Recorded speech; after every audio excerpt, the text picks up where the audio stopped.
नमः शिवाय। प्यारे भक्तों, आज आप सभी श्रवण करें मासिक शिवरात्रि की व्रत कथा। भक्तों के लिए मासिक शिवरात्रि का पर्व अधिक महत्वपूर्ण होता है। इस दिन साधक व्रत कर शिव जी की पूजा करते हैं। धार्मिक मान्यता है कि भगवान महादेव की विधि पूर्वक उपासना करने से जातक की सभी मनोकामनाएं पूरी होती है और जीवन के संकटों से मुक्ति मिलती है। तो आइए प्यारे भक्तों, हम पहले जानते हैं मासिक शिवरात्रि पर्व की तारीख, शुभ मुहूर्त और पूजन विधि के बारे में, और उसके बाद श्रवण करेंगे मासिक शिवरात्रि की व्रत कथा आरती सहित। हर माह के कृष्णा पक्ष की चतुर्थी तिथि के दिन मासिक शिवरात्रि का पर्व मनाया जाता है। इस बार आषाढ़ माह की मासिक शिवरात्रि 4 जुलाई को पड़ रही है। इस शुभ अवसर पर देवों के देव महादेव और मां पार्वती की पूजा अर्चना करने का विधान है। साथ ही सुखी वैवाहिक जीवन पाने के लिए व्रत भी किया जाता है। मासिक शिवरात्रि पर्व की तारीख और शुभ मुहूर्त। पंचांग के अनुसार आषाढ़ माह के कृष्णा पक्ष की चतुर्थी 4 जुलाई को सुबह 5:44 पर शुरू होगी। वहीं इसका समापन 5 जुलाई को सुबह 5:57 पर होगा। ऐसे में 4 जुलाई को मासिक शिवरात्रि मनाई जाएगी। मासिक शिवरात्रि पूजा विधि। मासिक शिवरात्रि के दिन सूर्योदय से पहले उठे और स्नान कर साफ वस्त्र धारण करें। इसके बाद भगवान सूर्य देव को जल अर्पित करें। घर और मंदिर की सफाई करें। गंगा जल का छिड़काव कर शुद्ध करें। चौकी पर भगवान शिव और मां पार्वती की प्रतिमा विराजमान करें। शहद, गंगा जल, दूध, जल और दही से शिवलिंग का अभिषेक करें। बेलपत्र और भांग अर्पित करें। मां पार्वती को श्रृंगार की चीजें अर्पित करें। देसी घी का दीपक जलाकर आरती करें। साथ ही मंत्रों का जप करें और शिव चालीसा पाठ करें। प्रभु को खीर, हलवा और मिठाई का भोग लगाए। श्रद्धानुसार जरूरतमंदों को विशेष चीजों का दान करें। अब आइए प्यारे भक्तों, हम श्रवण करेंगे मासिक शिवरात्रि की व्रत कथा। कथा को बड़े ही श्रद्धा से, प्रसन्नचित मन से पूरा अवश्य सुनिएगा, वरना व्रत का पूर्ण फल प्राप्त नहीं होगा। व्रत का पूर्ण फल प्राप्त करने के लिए कथा को पूरा अवश्य सुनिएगा। प्रेम से बोलिए हर हर महादेव, माता पार्वती की जय। यह व्रत कथा भगवान शिव की अनुग्रह दृष्टि से जुड़ी हुई है। पौराणिक कथा के अनुसार एक समय एक ब्राह्मण नाम का श्रद्धालु अपने गांव में रहता था। उसकी पत्नी बहुत धार्मिक थी और हर मास की कृष्णा पक्ष की चतुर्दशी तिथि को मासिक शिवरात्रि व्रत करती थी। अपनी पत्नी की आदतों को देखकर ब्राह्मण यह व्रत करने लगा। एक बार मासिक शिवरात्रि के दिन ब्राह्मण और उसकी पत्नी ने भगवान शिव की पूजा संगीत सहित की और उनके चरणों में अपनी भक्ति प्रकट की। उन दोनों ने पूरे श्रद्धा भाव से व्रत किया और भगवान शिव से आशीर्वाद मांगा कि वे सदैव उन पर अपनी कृपा बनाए रखे। व्रत रखने के बाद ब्राह्मण और उसकी पत्नी ने गांव के पार्थिकों को बुलाया और उन्हें अपनी क्षमता के अनुसार दक्षिणा दी। इसी दिन को भिक्षाटनी भी कहते हैं, जिसमें भक्त अपने अछूत और पवित्र भाग्य को दूसरे लोगों के साथ साझा करता है। उसी समय गांव में एक बहुत गरीब ब्राह्मण आया जो बहुत ही दीन और दुखी था। ब्राह्मण और उसकी पत्नी ने उसे भोजन करने के लिए बुलाया और उसे भगवान शिव की कृपा से पूर्ण हुआ भोजन खाने को दिया। इस प्रकार मासिक शिवरात्रि व्रत करने से ब्राह्मण और उसकी पत्नी ने न सिर्फ अपना अछूत साझा किया, बल्कि दुखी लोगों को भी अपने साथ भोजन कराने का सौभाग्य प्रदान किया। इसके बाद उन्हें भगवान शिव की कृपा प्राप्त हुई और उनकी सभी मनोकामनाएं पूरी हो गई। प्रेम से बोलिए हर हर महादेव। एक बार पार्वती ने भगवान शिव शंकर से पूछा, ऐसा कौन सा श्रेष्ठ तथा सरल व्रत पूजन है जिससे मृत्यु लोक के प्राणी आपकी कृपा सहज ही प्राप्त कर लेते हैं। उत्तर में शिवजी ने पार्वती को शिवरात्रि के व्रत के विधान बताकर यह कथा सुनाई। एक गांव में एक शिकारी रहता था। पशुओं की हत्या करके वह अपने कुटुंब को पालता था। वह एक साहूकार का ऋणी था, लेकिन उसका ऋण समय पर न चुका सका। क्रोधवश साहूकार ने शिकारी को शिव मठ में बंदी बना लिया। संयोग से उस दिन शिवरात्रि थी। शिकारी ध्यान मग्न होकर शिव संबंधी धार्मिक बातें सुनता रहा। चतुर्दशी को उसने शिवरात्रि की कथा भी सुनी। संध्या होते ही साहूकार ने उसे अपने पास बुलाया और ऋण चुकाने के विषय में बात की। शिकारी अगले दिन सारा ऋण लौटा देने का वचन देकर बंधन से छूट गया। अपनी दिनचर्या के भांति वह जंगल में शिकार के लिए निकला, लेकिन दिन भर बंदी गृह में रहने के कारण भूख प्यास से व्याकुल था। शिकार करने के लिए वह एक तालाब के किनारे बेल वृक्ष पर पड़ाव बनाने लगा। बेल वृक्ष के नीचे शिवलिंग था जो बेल पत्रों से ढका हुआ था। शिकारी को उसका पता न चला। पड़ाव बनाते समय उसने जो टहनियां तोड़ी वो संयोग से शिवलिंग पर जा गिरी। इस प्रकार दिन भर भूखे प्यासे शिकारी का व्रत भी हो गया और शिवलिंग पर बेलपत्र भी चढ़ गए। एक पहर रात्रि बीत जाने पर एक गर्भिणी मृग तालाब पर पानी पीने पहुंची। शिकारी ने धनुष पर तीर चढ़ाकर जयो ही प्रयंचा खींची। मृगी बोली, मैं गर्भिणी हूँ, शीघ्र ही प्रसव करूंगी। तुम एक साथ 2 जीवों की हत्या करोगे, जो ठीक नहीं है। मैं अपने बच्चों को जन्म देकर शीघ्र ही तुम्हारे सामने प्रस्तुत हो जाऊंगी, तब तुम मुझे मार लेना। शिकारी ने प्रयंचा ढीली कर दी और मृगी झाड़ियों में लुप्त हो गई। कुछ ही देर बाद एक और मृगी उधर से निकली। शिकारी की प्रसन्नता का ठिकाना न रहा।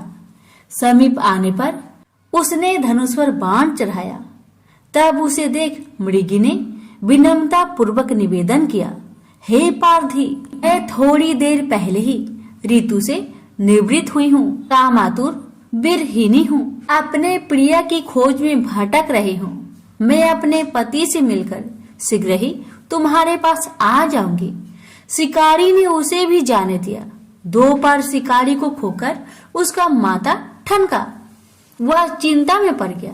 रात्रि का आखिरी पहर बीत रहा था। तभी एक अन्य मृगी अपने बच्चों के साथ उधर से निकली। शिकारी के लिए यह स्वर्णिम अवसर था। उसने धनुष पर तीर चढ़ाने में देर न लगाई। वह तीर छोड़ने ही वाला था कि मृगी बोली, हे पारधी, मैं इन बच्चों को पिता के हवाले करके लौट आऊंगी। इस समय मुझे मत मार। शिकारी हंसा और बोला, सामने आए शिकारी को छोड़ दो, मैं ऐसा मूर्ख नहीं। इससे पहले मैं 2 बार अपना शिकार खो चुका हूँ। मेरे बच्चे भूख प्यास से तड़प रहे होंगे। उत्तर में मृगी ने फिर कहा, जैसे तुम्हें अपने बच्चों की ममता सता रही है, ठीक वैसे ही मुझे भी। इसलिए सिर्फ बच्चों के नाम पर मैं थोड़ी देर के लिए जीवन दान मांग रही हूँ। हे पारधी, मेरा विश्वास कर। मैं इन्हें इनके पिता के पास छोड़कर तुरंत लौटने की प्रतिज्ञा करती हूँ। मृगी का दिन स्वर सुनकर शिकारी को उस पर दया आ गई। उसने उस मृगी को भी जाने दिया। शिकार के अभाव में बेल वृक्ष पर बैठा शिकारी बेल पत्र तोड़ तोड़कर नीचे फेंकते जा रहा था। पाँव फटने को हुई तो एक हष्ट पुष्ट मृग उसी रास्ते पर आया। शिकारी ने सोच लिया कि इसका शिकार वह अवश्य करेगा। शिकारी ने तनी प्रयंचा देखकर मृग बिंद स्वर में बोला, हे पारधी भाई, यदि तुमने मुझसे पूर्व आने वाली 3 मृगियों तथा छोटे छोटे बच्चों को मार डाला है, तो मुझे भी मारने में विलंब ना करो, ताकि उनके वियोग में मुझे एक क्षण भी दुख सहना ना पड़े। मैं उन मृगियों का पति हूँ। यदि तुमने उन्हें जीवन दान दिया है, तो मुझे भी कुछ क्षण जीवन दान देने की कृपा करो। मैं उनसे मिलकर तुम्हारे सामने उपस्थित हो जाऊंगा। मृग की बात सुनते ही शिकारी के सामने पूरी रात की घटना चक्र घूम गया। उसने सारी कथा मृग को सुना दी। मृग ने कहा, मेरी 3 पत्नियां जिस प्रकार प्रतिज्ञाबद्ध होकर गई हैं, मेरी मृत्यु से अपने धर्म का पालन नहीं कर पाएगी। अतः जैसे तुमने उन्हें विश्वास पात्र मानकर छोड़ा है, वैसे ही मुझे भी जाने दो। मैं उन सबके साथ तुम्हारे सामने शीघ्र ही उपस्थित होता हूँ। उपवास, रात्रि जागरण तथा शिवलिंग पर बेलपत्र चढ़ने से शिकारी का हिंसक हृदय कोमल हो गया था। उसमें भगवत शक्ति का वास हो गया था। धनुष तथा बाण उसके हाथ से सहज ही छूट गए। भगवान शिव की अनुकंपा से उसका हिंसक हृदय कारुणिक भावों से भर गया। वह अपने अतीत कर्मों को याद करके पश्चाताप की ज्वाला में जलने लगा। थोड़ी ही देर बाद मृग सपरिवार शिकारी के समक्ष उपस्थित हो गया, ताकि वह उनका शिकार कर सके। किंतु जंगली पशुओं की ऐसी सत्यता, स्वाभाविकता एवं सामूहिक प्रेम भावना देखकर शिकारी को बड़ी गलानी हुई। उसके नेत्र से आंसुओं की झड़ी लग गई। उस मृग परिवार को न मारकर शिकारी ने अपने कठोर हृदय को जीव हिंसा से हटा सदा के लिए कोमल एवं दयालु बना लिया। देवलोक में समस्त देव समाज भी इस घटना को देख रहा था। घटना का परिणति होते ही देवी देवताओं ने पुष्प वर्षा की। तब शिकारी तथा मृग परिवार मोक्ष को प्राप्त हुआ। तो प्रेम से बोलिए हर हर महादेव, माता पार्वती की जय। भगवान शिव की पहली पत्नी सती थी।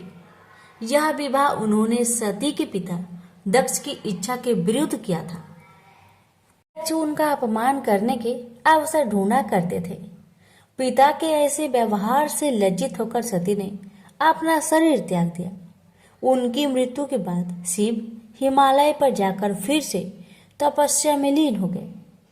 जिस उपवन में भगवान शिव ध्यान करते थे, उसके निकट ही पर्वतराज हिमवान रहता था। उसने स्वर्ग की अप्सरा मेनका से विवाह किया था। कुछ वर्ष बाद मेनका ने एक पुत्री को जन्म दिया। उसका नाम रखा पार्वती। वास्तव में सती ने ही फिर से पार्वती के रूप में जन्म लिया था। वर्ष पर वर्ष बीते और पार्वती ने युवावस्था में प्रवेश किया।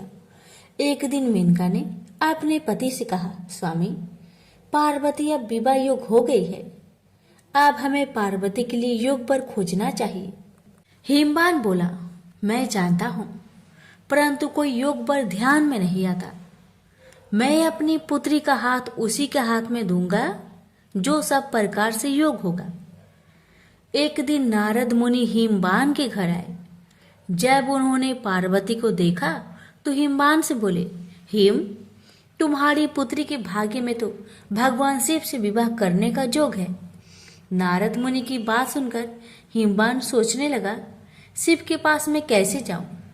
उन्होंने अगर अस्वीकार कर दिया तो? सती की मृत्यु के बाद उन्होंने किसी स्त्री का मुख तक नहीं देखा। परंतु मुझे वर खोजने की आवश्यकता नहीं। नारद मुनि की भविष्यवाणी असत्य नहीं होगी। मैं धीरज पूर्वक प्रतीक्षा करूंगा। परंतु एक दिन हिमवान का धीरज टूट गया। उसे एक विचार सूझा। वह मेनका से बोला, मैं पार्वती को शिव की सेवा करने भेजता हूँ। वो उसके रूप और गुण के प्रति आकर्षित जरूर होंगे। मेनका बोली, विचार तो बहुत उत्तम है। हिमवान ने पार्वती को अपने पास बुलवाया और कहा, बेटी, भगवान शिव उस उपवन में तपस्या कर रहे हैं। तुम अपनी सहेलियों के साथ जाकर उनकी सेवा किया करो। पार्वती बोली, अवश्य पिताजी, हमने अनेक बार उन्हें देखा है। पार्वती और उनकी 2 सहेलियों को लेकर हिमवान शिव के पास गए और उनसे निवेदन किया, हे भगवान, आपके पास पूजा अर्चना की तैयारी करने वाला कोई नहीं है। मेरी पुत्री यह सेवा कर सकती है। हिमवान की बात सुनकर शिव सोचने लगे, कन्याएं भले ही सेवा करे, जो व्यक्ति संसार से वैराग्य ले चुका है उसे इनसे कोई व्याघात नहीं पहुंचेगा। यह सोचकर वे हिमवान से बोले, तुम्हारे इस प्रस्ताव के लिए मैं तुम्हारा आभारी हूँ। कन्याएं मेरी इच्छा अनुसार सेवा कर सकती है। शिव का प्रस्ताव सुनकर हिमवान बहुत प्रसन्न हुआ और कन्याओं को वहां छोड़कर चला आया। पार्वती शिव की सेवा करने लगी। वह उपासना के लिए कुछ तृण चुनती थी और गर्मी बढ़ने पर शिव पर पंखा झलती थी। इस प्रकार पार्वती हृदय से शिव से प्रेम करने लगी। इस बीच आपत्तिग्रस्त देवता इंद्र के साथ ब्रह्मा जी के पास आकर बोले, भगवान, असुर तारक के अत्याचारों से हमारी रक्षा करे। उसने स्वर्ग पर अधिकार कर लिया है और लोगों में हाहाकार मचा हुआ है। उसे प्रसन्न करने के लिए हमने उसे उपहार भी भेजे, परंतु हम जितना ही उसे प्रसन्न करने का प्रयत्न करते हैं उतनी ही उसकी कुधृष्टता बढ़ती जाती है। हमारी आपसे प्रार्थना है कि हमें कोई ऐसा नेता प्रदान कीजिए जो हमें उसके अत्याचारों से त्राण दिलाए। ब्रह्मा जी असहाय होकर बोले, प्रिय पुत्रों, मैं चाहते हुए भी तुम्हारी सहायता नहीं कर सकता। तारक को मैंने एक बार वरदान दिया था, उसी से वह इतना बलवान हो गया है। मैं भी उसका नाश नहीं कर सकता, परंतु एक उपाय है। शिव का पार्वती से विवाह विधि का विधान है। तुम जाओ और शिव पार्वती की सुंदरता का भान कराओ। शिव और पार्वती का जो पुत्र होगा वही तुम्हारा नेता बनकर तारक का वध करेगा। ब्रह्मा जी की बात सुनकर देवराज इंद्र सीधे प्रेम के देवता काम के पास पहुंचे और बोले, कामदेव, मैं तुम्हारे पास एक आवश्यक काम से आया हूं। तुम शिव पर अपना जादू चलाओ ताकि वे पार्वती से विवाह कर ले। इंद्र की आज्ञा पाकर कामदेव अपनी पत्नी रति के साथ शिव के कुंज में पहुंचे। वहां शिव को देखा तो उनका साहस छूट गया। उसी समय पार्वती वहां से निकली तो कामदेव का फिर से साहस बंधा। पार्वती ने नतमस्तक होकर कुछ पुष्प शिव के सम्मुख रखे। यह देख शिव बोले, तुम्हें ऐसा पति मिले जो बस केवल तुमसे ही प्रेम करने वाला हो। शिव की बात सुनकर पार्वती सोचने लगी, शिव का वचन कभी मिथ्या नहीं होगा। मैं कितनी भाग्यशाली हूँ। यह सोचकर पार्वती शिव के गले में माला पहनाने ही वाली थी, तभी कामदेव का बाण निशाने पर लगा। शिव ने पूरी शक्ति से अपनी भावनाओं को बस में किया और इधर उधर देखने लगे। उन्होंने कहा, मेरे मन की शांति भंग करने का साहस किसने किया? तभी उनकी दृष्टि कामदेव पर पड़ी। उस दृष्टि मात्र से कामदेव जलकर राख हो गए। यह देख रति मूर्छित हो गई। शिव पार्वती की ओर आंख उठाए बिना ही कुंज में चले गए। यह देख पार्वती शोक और लज्जा से बेहाल हो उठी और उदास मन से अपने घर लौट गई। उधर जब रति की मूर्छा टूटी तो उसने सोचा, जब मेरे पति ही नहीं रहे तो मैं जीकर क्या करूंगी? अच्छा यही है कि मैं भी मरकर उनके पास पहुंचूं। वह यह सोच ही रही थी कि तभी आकाशवाणी हुई, जीवन मत त्याग। पार्वती तपस्या करके शिव को वर के रूप में पाएगी और उनके विवाह के दिन तेरा पति पूर्ण जीवित होकर फिर से तुझे मिलेगा। आकाशवाणी सुनकर रति को ढढस बंधा और वह उस दिन की प्रतीक्षा करने लगी। उधर शिव के व्यवहार से पार्वती को बहुत दुख हुआ, परंतु उसके प्रेम में कमी नहीं आई। वह सोचने लगी, मेरा सौंदर्य उन्हें आकर्षित नहीं कर सका, परंतु मैं हार नहीं मानूंगी। सौंदर्य से नहीं तो मैं अपनी तपस्या और भक्ति से उन्हें प्राप्त करूंगी। यह सोचकर उसने अपना निर्णय अपने माता पिता को बताया। पार्वती के निर्णय के आगे माता पिता को झुकना पड़ा और उसे आशीर्वाद देकर विदा किया। सुंदर वस्त्रों तथा आभूषणों का त्याग करके पार्वती कुंज में तपस्या करने बैठ गई। कई वर्ष बीत गए, परंतु पार्वती ने आशा नहीं छोड़ी। एक दिन वह जल कुंड में प्रवेश करने से पहले पूजा अर्चना की तैयारी कर रही थी कि एक युवक ऋषि उनसे मिलने आया। उसने पार्वती से कहा, तुम्हारा यह सुकुमार शरीर कैसे ये कठिन कर्म करता है जो तुम्हारी आत्मा उसे करवा रही है? तुमने संसार को दिखा दिया है कि सुंदरता और पवित्रता एक दूसरे को नष्ट करने के लिए नहीं है। तुम्हारे आचरण ने तुम्हारे पिता के गौरव को और बढ़ाया है। सुकुमारी, तुमने यह कठिन तपस्या का व्रत क्यों लिया है? घर लौट जाओ। सुकुमारी, तुम तपस्या त्याग दो। जो सिद्धियां मैंने प्राप्त की है उनमें से आधी मैं तुम्हें दूंगा, लेकिन कृपया तपस्या का कारण बता दो। पार्वती ने अपनी सखी से कारण बताने को कहा तो सखी ने कहा, मेरी सखी पार्वती ने शिव का प्रेम जीतने का निश्चय किया है। अपने सौंदर्य से तो यह उन्हें नहीं रिझा सके, अतः तपस्या और त्याग का सहारा लिया है। सखी की बात सुनकर ऋषि ने पार्वती से कहा, क्या यह सत्य है या तुम्हारी सखी हंसी कर रही है? पार्वती बोली, यह सत्य है ऋषिवर। मैं शिव की पूजा करती हूँ। मुझे विश्वास है तपस्या और भक्ति से एक दिन में उनका प्रेम प्राप्त करने में सफल हो जाऊंगी। ऋषि ने कहा, ओह, तो ये बात है। मैं शिव को जानता हूँ। वह तो अपने सारे शरीर पर भस्म रमाए रहता है, आग उससे लिपटे रहते हैं, चर्म धारण करता है। तुम्हारी जैसी सुंदर युवती कैसे उसकी पत्नी हो सकती है? वह निर्धन है, अघोर है, यह सारा संसार जानता है। वह तुम्हारे योग नहीं है। उसका विचार त्याग दो और कोई दूसरा व्यक्ति चुन लो। ऋषि की बातें सुनकर पार्वती क्रोधित होकर बोली, चुप रहो। महान आत्मा को महान आत्मा ही पहचान सकती है। नीच प्राणी उच्च विचारों को समझ नहीं सकता। तुम्हारा वचन तुम्हारी दुर्भावनाओं का सूचक है।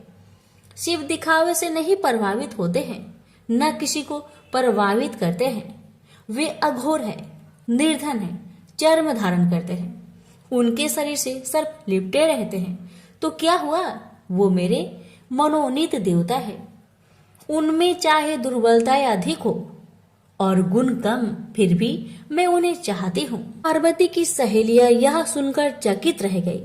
पार्वती उनसे बोली, प्रिय सखी, इनसे कहो कि चले जाए, क्योंकि इन्होंने अपने हृदय को ऐसे विचारों से कुलुषित कर रखा है। बुरी बात कहना पाप है, तुरंत उसे सुनना भी और भी बड़ा पाप है। चलो हम चले।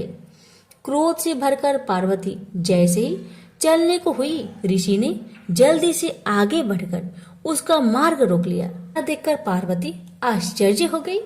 वह ऋषि और कोई नहीं, स्वयं भगवान शिव थे।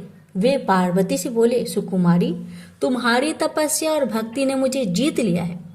मैं तुम्हारे सामने विनीत हूँ, तुम्हारा दास हूँ, किंतु कर्तव्य परायणा पार्वती शिव को छोड़ अपनी सखी के पास जाकर बोली, सखी, इनसे कहो कि मेरे पिताजी से विवाह का प्रस्ताव करना होगा। सखी के यह कह देने पर पार्वती शिव के पास आई। शिव बोले, मैं इसमें तनिक भी देर नहीं करूंगा प्रिय। यह अवशासन पाकर पार्वती अपनी सहेलियों के साथ घर लौट आई। शिव ने सप्त ऋषियों को बुलवाकर उनसे कहा, ब्रह्मा ने देवताओं को वचन दिया है, मेरा ही पुत्र तारक का वध करेगा। इस वचन को पूरा करने के लिए मुझे पार्वती से विवाह करना है। जाकर हिमवान से विवाह का प्रस्ताव करो। प्रस्ताव सुनकर हिमवान अत्यंत प्रसन्न हुआ और उसने विधि पूर्वक शिव पार्वती की विवाह कर दिया। विवाह संस्कार के बाद देवता शिव के पास आकर बोले, भगवान, हमारा आपसे आग्रह है कि रति को फिर से उसका पति मिलना चाहिए। अपनी प्रिय वधू का ध्यान करके प्रेम के देवता कामदेव तथा उनकी शोकाकुल पत्नी पर कृपा कीजिए। अवश्य, अब तो मैं भी उसी कामदेव का दास हूँ। कई वर्ष बीत गए। शिव अपनी पत्नी के प्रेम में डूबे हुए थे। तब इंद्र ने अग्नि को शिव के पास भेजा। अग्निदेव शिव के पास गए और उनसे विनती की, भगवान, मैं आपको देवताओं की आवश्यकता का स्मरण कराने आया हूँ। शिव ने अग्निदेव के हाथ में एक बीज रखा और बोले, इस बीज को पकने पर एक बालक का जन्म होगा, वही तुम्हारा सेनापति होगा। अग्निदेव बीज लेकर वहां से चले गए, परंतु वह बीज इतना गर्म था, उसे पकड़े रहना बहुत कठिन था। इंद्र के पास पहुंचते पहुंचते अग्निदेव का शरीर पीड़ा से पीला पड़ गया। वह इंद्र से बोले, बीज मेरे पास है, परंतु उसे संभालना असंभव है।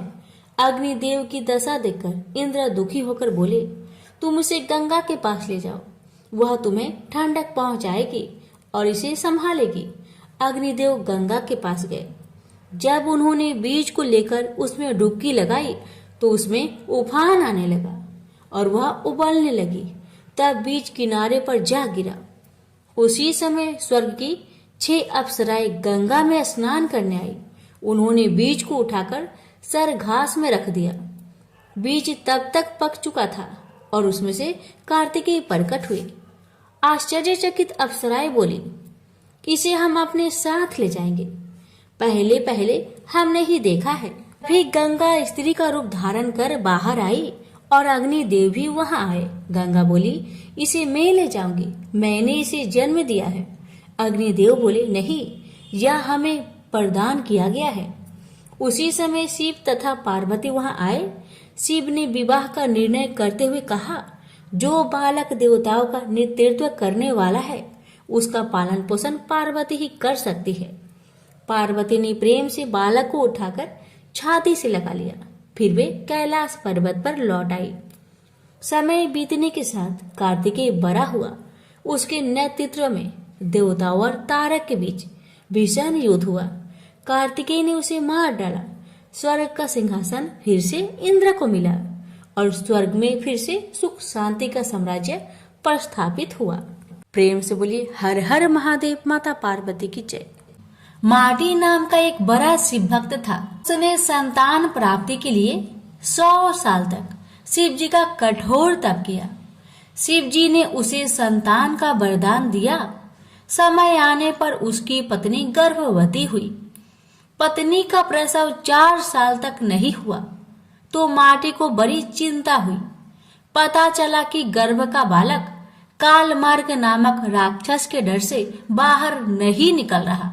माटी ने कालमार्ग से डरने के कारण अपने पुत्र का नाम रखा कालभीति। कालभीति जन्म से ही परम शिव भक्त थे।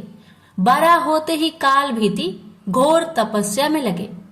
बेल के पेड़ के नीचे पैर के अंगूठे पर खड़े हो वह 100 वर्षों तक एक बूंद भी पानी पिए बिना मंत्रों का जाप करते रहे। 100 वर्ष पूरे होने पर एक दिन एक आदमी जल से भरा हुआ घड़ा लेकर आया। काल भीति को नमस्कार कर उसने कहा कि जल ग्रहण कीजिए। काल भीति बोले, आप किस वर्ण के हैं? आपका आचार व्यवहार कैसा है? यह सब जाने बिना मैं जल नहीं पी सकता। पानी लाने वाला अंगतुक बोला, मैं जब अपने माता पिता को ही नहीं जानता तो अपने वर्ण का क्या कहूँ? आचार विचार और धर्मों से मेरा कोई वास्ता ही नहीं रहा है। काल भीति ने कहा, मेरे गुरु के अनुसार जिसके कुल का ज्ञान ना हो उसका अन्न जल ग्रहण करने वाला तत्काल कष्ट में पड़ता है। मैं पानी नहीं पीऊंगा श्रीमन। अंगतुक बोला, तुम्हारी बात पर हंसी आती है। जब सब में भगवान शंकर ही निवास करते हैं तो किसी को बुरा नहीं कहना चाहिए, क्योंकि इसमें भगवान शंकर की ही निंदा होती है। यह जल अपवित्र कैसे हुआ? घड़ा मिट्टी का बना है और आग में पका है, फिर जल से भर दिया गया है। मेरे छूने से अशुद्धि आ गई है, तो अगर मैं अशुद्ध होकर इस धरती पर हूँ तो आप यहाँ क्यों रहते हैं? आकाश में क्यों नहीं रहते? काल भीति ने कहा, सभी में शिव ही है। सबको शिव मानने वाले नास्तिक लोग खाना छोड़कर मिट्टी क्यों नहीं खाते? आँख और धूल क्यों नहीं फाँकते? मैं यह नहीं कह रहा कि सब में शिव नहीं है। भगवान शिव सब में है ही। मेरी बात ध्यान से सुनिए। सोने के गहने बहुत तरह से बनते हैं, कुछ शुद्ध सोने के तो कुछ मिलावटी। खरे खोटे सभी आभूषणों में सोना तो है ही। इसी प्रकार ऊंच नीच शुद्ध अशुद्ध सब में भगवान सदा शिव विराजमान है। जैसे खोटा सोना खरे के साथ मिलकर एक हो जाता है, इसी तरह इस शरीर को भी व्रत, तपस्या और सदाचार आदि के द्वारा शोधित करके शुद्ध बना लेने पर मनुष्य निश्चय ही खरा सोना होकर स्वर्ग लोक में जाता है। तो शरीर को खोटी अपवित्र चीजों से बिगाड़ना ठीक नहीं। जो व्रत उपवास करके शुद्ध हो गया है, वह भी यदि इस तरह अशुद्ध होने लगे तो थोड़े ही दिनों में पतित हो जाएगा। इसलिए आपका दिया पानी मैं कभी नहीं पीऊंगा। काल भीति के ऐसे कहने पर अंगतुक हंसने लगा। उसने दाहिने अंगूठे से जमीन कुदेर कर एक बहुत बड़ा गड्ढा तैयार किया। फिर उसी में वह सारा जल ढुलका दिया। गड्ढा भर गया, पानी बचा रह गया। फिर उसने अपने पैर से ही कुदेर कर एक तालाब बना दिया और बचे हुए जल से उस तालाब को भर दिया। यह अद्भुत दृश्य देखकर काल भीति जरा भी नहीं चौंके। अंगतुक बोला, ब्राह्मण देव, आप है तो मूर्ख, परंतु बातें पंडितों सी करते हैं।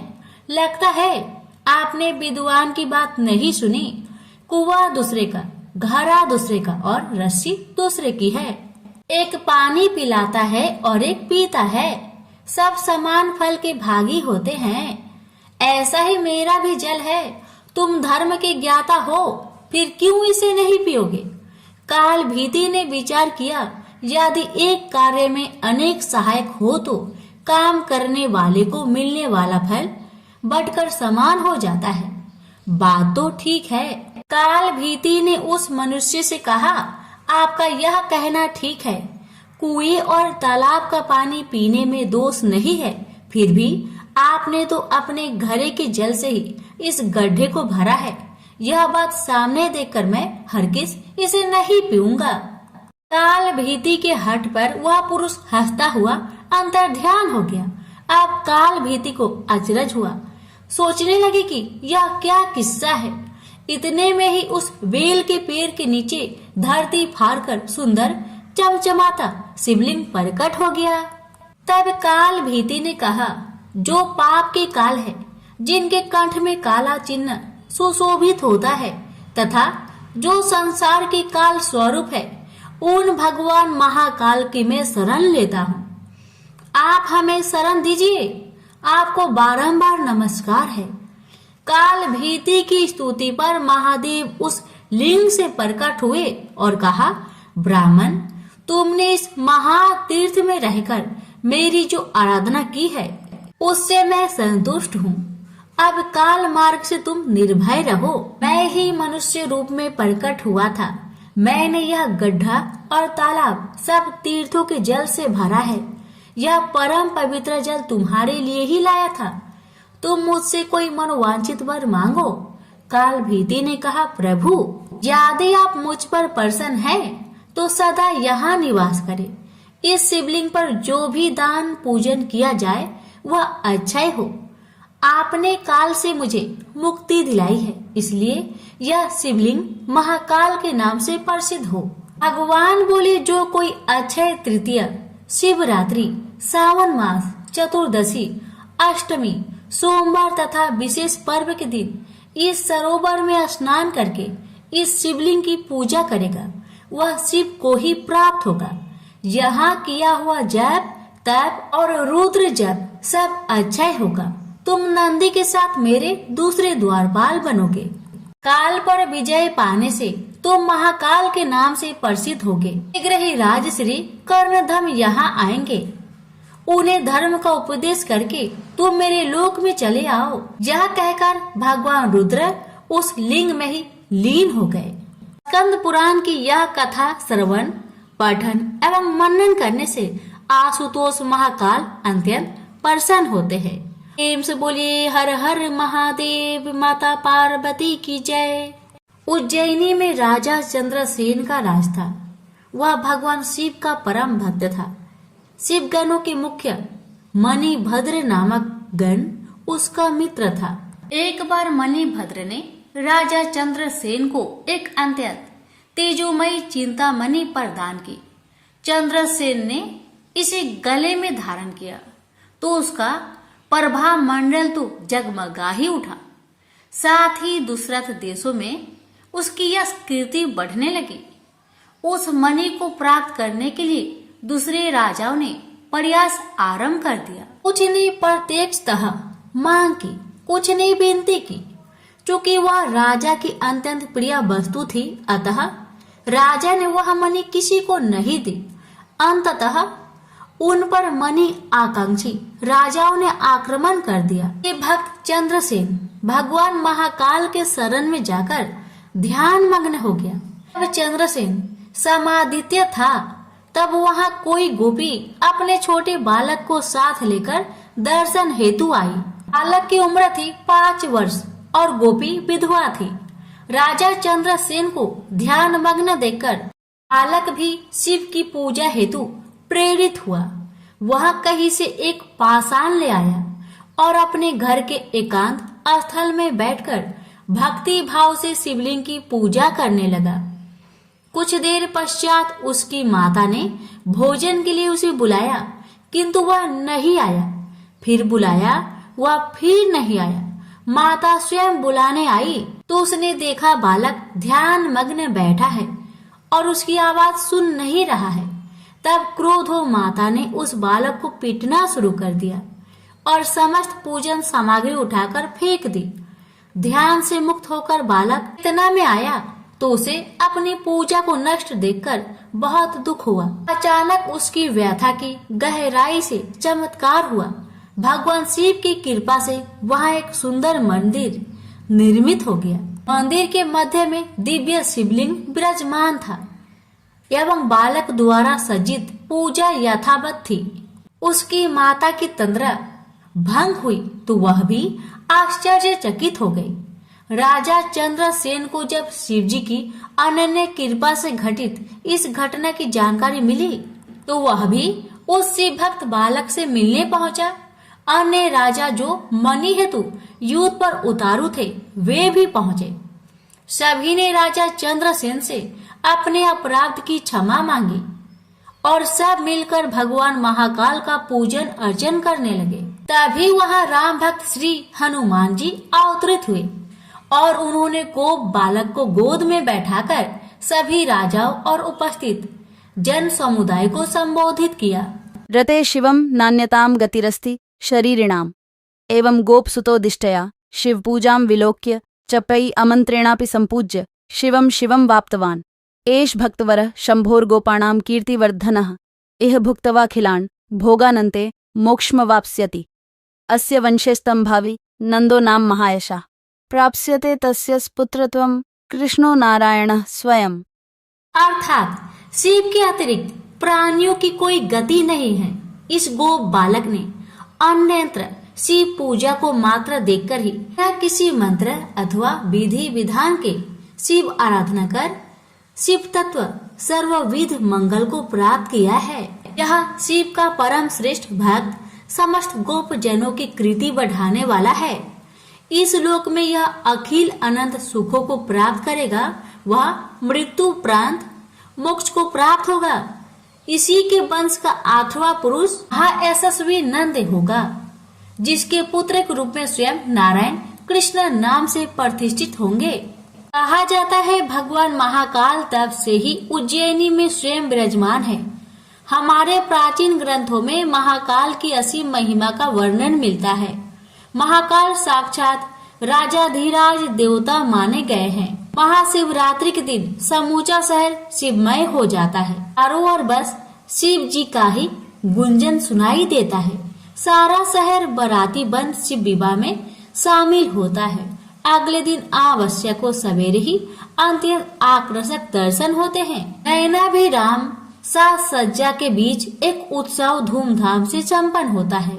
भगवान शिव की यह नगरी भक्ति रस में अंकट डूबी नजर आती है। प्रेम से बोलिए हर हर महादेव। माता पार्वती की जय, महाकाल की जय। शिव जी की आरती। ओम जय शिव ओंकारा, स्वामी जय शिव ओंकारा, ब्रह्मा विष्णु सदा शिव अर्धांगी धारा, ओम जय शिव ओंकारा, स्वामी जय शिव ओंकारा। एकानन चतुरानन पंचानन राजे, हंसानन गरुड़ासन वृषवाहन साजे। ओम जय शिव ओंकारा, स्वामी जय शिव ओंकारा। दो भुज चार चतुर्भुज, 10 भुज अति सोहे। त्रिगुण रूप निरखते, त्रिभुवन जन मोहे। ऐछि माला बने माला, मुंड माला धारी। त्रिपुरारी कंसारी करे माला धारी। श्वेतांबर पीतांबर बाघंबर अंगे। सनकादिकी गरुणादिकी भूतादिकी संगे। कर के माध्य का मंडलु चक्र त्रिशूली धारी। सुखकारी दुखहारी जगपालनकारी। ब्रह्मा विष्णु सदा शिव जानत अविवेका। मधु के टप दो मारे, सुर भयहीन करे। लक्ष्मी व सावित्री पार्वती संगा। पार्वती अर्धांगी, शिव लहरी गंगा। पर्वत सोहे पार्वती, शंकर कैलासा। भांग धतुर का भोजन, भस्मी में बासा।